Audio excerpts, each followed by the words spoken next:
On the 8th of December 2024, the world watched Syria celebrate.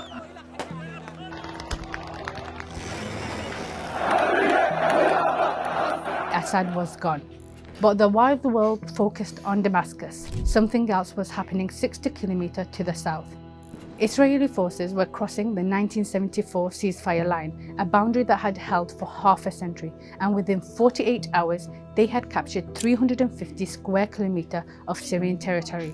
That's bigger than cities such as Milan, San Francisco, and even Paris. Nobody really noticed, and that was exactly the point. Since then, a Syrian monitoring group called the Sijil Centre has been tracking what's happening on the ground. According to its records, more than 1,600 documented military violations inside Syria territory, a number that surged sharply after the start of the US-Israeli war on Iran. The head of Sijil Centre, Hamza Ghadban, described Israeli expansion. And it spans from Mount Hermon in the north and to the Yarmouk Basin in the south and 15 kilometers into the depths of Syria. So you kind of have this triangle that is the hot spot for Israeli activities in Syria. Within that triangle, Israel has now built military bases.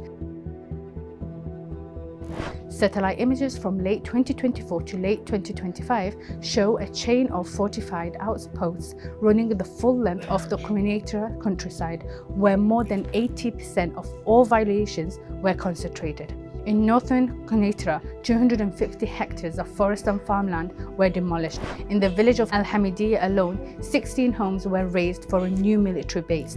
That equals to 12 families displaced. The area was later turned into a monitoring and control point west of the province centre. Israeli forces seized the western Red Hill, and that's a strategic high point with the obstructed sightings deep into Syrian interior.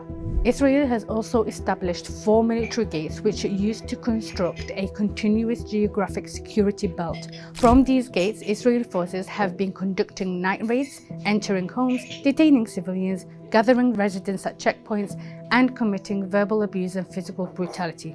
Then, the ecocide, a systematic spraying of unidentified chemical substances, killing livelihoods and withering large swaths of land, was recorded.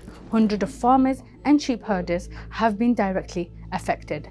Ghadban said such actions constitute to an attempt of silently displace people by killing their means of living, their income sources. And now, Israel is building what it calls a smart borders. In early 2026, Israel announced a $1.7 billion project to construct a wall on the borders within Syria and Jordan. Reports indicate that the 500 kilometers of AI-monitored walls using drones, ground reports, and sensor networks are being installed, stretching from the southern Golan Heights to the Sama Dunes near Eilat, Israel's southern tip.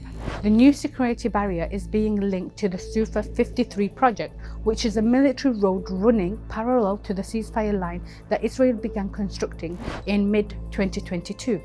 And this isn't the first time. Israel has long been criticized for its use of artificial intelligence in Gaza, including identify bombing targets, and in the occupied West Bank, it has been used for facial recognition, cameras to track, target, and restrict millions of Palestinians' daily movement.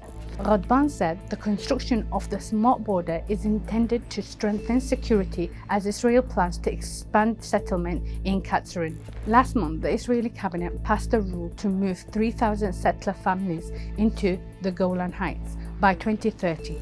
Israel is not just moving the borders, the scale of movement suggests it is attempting to reshape it.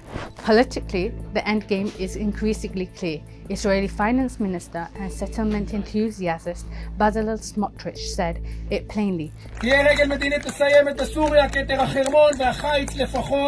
Smotrich added that this would expand Israel's borders alongside similar operations in the Gaza Strip and Lebanon, operations that now reportedly account for more than 1,000 square kilometers of territory gained through land grabs and incursions.